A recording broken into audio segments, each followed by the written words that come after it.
We're going to see a lot of this offseason. It's going to grow from now till the draft. And come training camp time, there is going to be an overwhelming amount of national outpour in support of the Detroit Lions. I would say 80% of national pundits, 80% will pick the Lions to win the North next year. 80%. Mark my words from now. And I think 95% locally in this town will pick the Lions to win the North.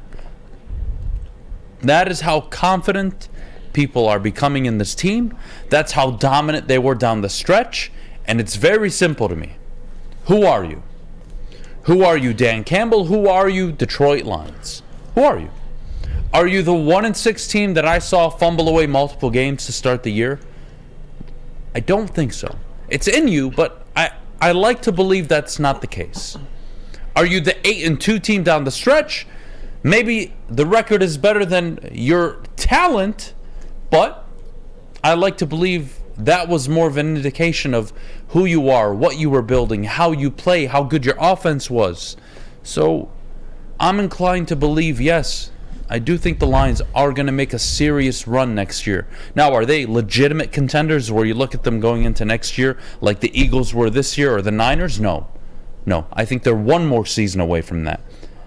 But we're talking division title, playoff success, at least a playoff win. I think you could pitch it to me, and it would make sense next year. Yeah, at the bare minimum, I think they could do what the Vikings did. I really do. But the question is, now that the national media is high on them going into next season, now that local media is high on them going into next season, now that they, even their own players and Dan Campbell and the coaching staff, are high on them going into next season, Brad Holmes, so on and so forth, how do they handle that pressure?